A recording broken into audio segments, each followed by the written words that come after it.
welcome to the special edition of this evening's news broadcast of A Little Good News Today. I am Carol Limestone.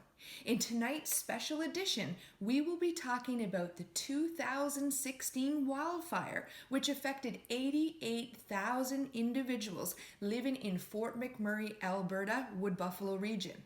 In tonight's broadcast, we will be discussing the research analysis of a study that was completed by Margaret Brown and Company, all who will be listed after tonight's broadcast.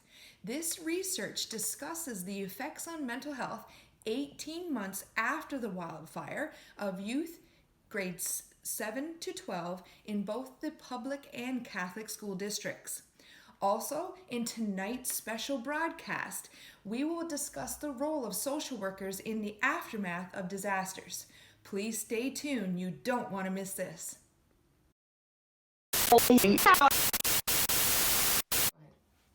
Oh, I didn't see you there. Have you ever heard of the new shampoo called Feels Real Good? I've just started using it, and oh, is it wonderful. It feels real good. 3, 2, 1.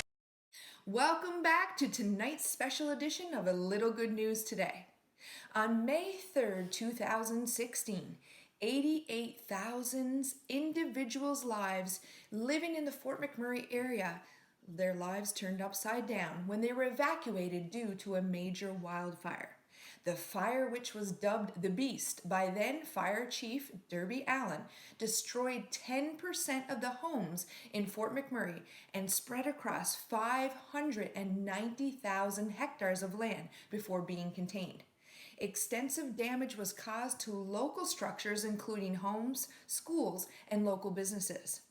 Today, over 3 years post-wildfire, many individuals continue to be impacted by not only the physical damage caused to the community, but also the social, emotional, and psychosocial difficulties that often occur in this aftermath of a disaster. It is suggested that adolescents are particularly affected by disasters because of their dependence on adults and physical, psychological, and social factors related to their development stage. However, only a small number of studies have investigated the effects of natural disasters on adolescents' mental health and well-being, either by comparing population, mental health and disaster impacted versus non-disaster impact communities, or by comparing members of a disaster impacted community with differing levels of traumatic exposure. So who are the frontline workers who help individuals in the aftermath of a natural disaster? Social workers make up many of the frontline workers in the aftermath of any natural disaster. Social work as a profession has already played an important role in the disaster field, as many are informed, trained, and experienced in the basic skills necessary to respond. Importantly, social workers have the potential to bring a unique understanding to the disaster field by underscoring the values of their profession and giving attention to oppressed and disadvantaged populations. This perspective is vital for the development of individual, family, and community response plans. Additionally, the social work perspective is needed for conducting research after a disaster or a traumatic event. In other words, the social work profession needs to have a voice in budding field that is lacking, but developing interventions, research, and empirical evidence to guide our disaster-related responses. We are so excited tonight that we are now going live on location in Fort McMurray to speak to a registered social worker herself who doubles as our news reporter, Jane Barter. Jane, it is so good to see you tonight. What do you have for us this evening? Okay, you can start. Thank you, Carol. It is such a pleasure to be doubling as a news reporter with our broadcast company as well as a social worker. Carol, I am here live in Fort McMurray today, and as you can see, I'm in an area called Wood Buffalo that has been actually touched by the 2016 wildfire. If you have a look here, Carol, you can see that even after 3 years, there's many burnt trees, and you can see how it's a devastation here in Wood Buffalo. I myself, Carol, was here on that dreadful day in May 3rd, 2016, and have my own story to tell.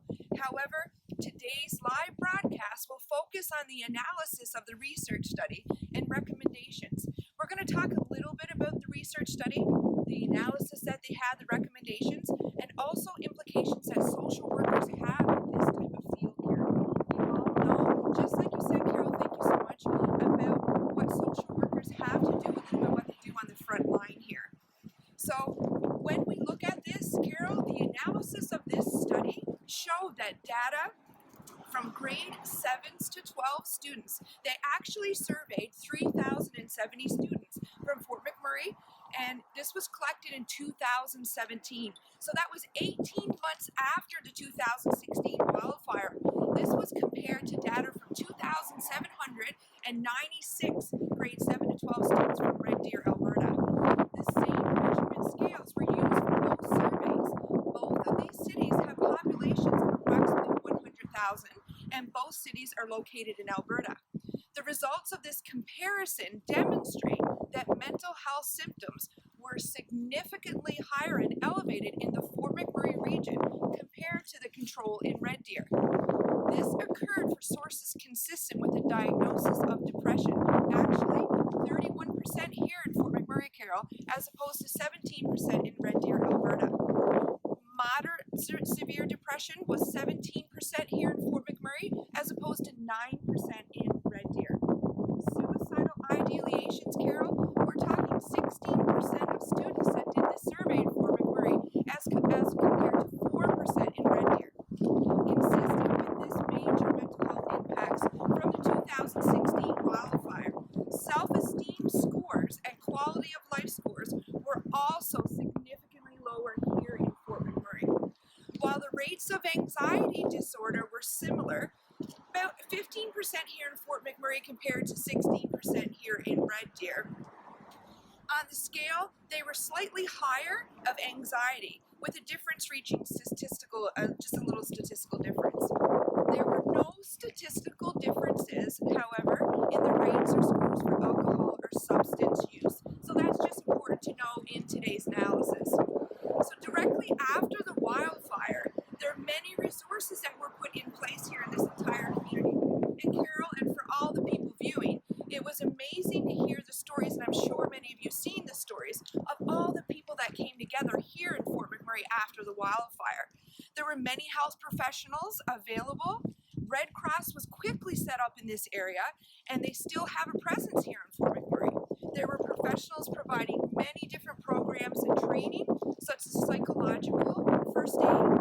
However, you know how it happens, Carol, with natural disaster. After a while, all these resources started dwindling away. But the many psychological issues that we're talking about here in this research still exist and continue to do so even 3 years later. On this year's 3rd anniversary of the wildfire, Mayor Don Scott, the mayor of Fort McMurray, said to reporters, and I quote, "I meet young people from time to time that tell me they're still scared about the fire. They still have bad dreams about the fire," said Scott. "I need to make sure that those people are getting the resources that they need. The research that we're reporting about clearly states that these youth are still experiencing significant psychological issues and stress. However, this research doesn't really show any recommendations as such." So the question right now, Carol, with this today, with our live broadcast, is where do we go from here? Where does Fort McMurray people go from here? The RMWB has suggested that the focus on recovery includes the emotional recovery of the community, their residents, and especially their children. The municipality is working closely with Alberta Health Services, the Government of Alberta, and community partners on a psychosocial framework for our community to support these families in the time of need. The city suggests that serving young children is a specific area of expertise and requires a specialized team. Not just anybody can do this, Carol. Further support has been provided in the schools as now, even after 3 years, and going into the next year in September, soon in a couple weeks, Carol. There's a mobile AHS team that do outreach into schools have provided psychosocial support for both students and teachers. They also provided training for teachers in trauma-informed practice, and they enhance access to resources. Furthermore, the city, the RMWB, has provided the names and numbers to many counseling supports in the region, as well as crisis telephone lines such as 211. Many of the psychosocial support and training that is provided to the students and teachers are from social workers like us. In this particular case, after the wildfire, many or most of the social workers who are in this area were the support for these community members. And they also themselves, like myself, Carol, have went through this ordeal and have been impacted in certain ways.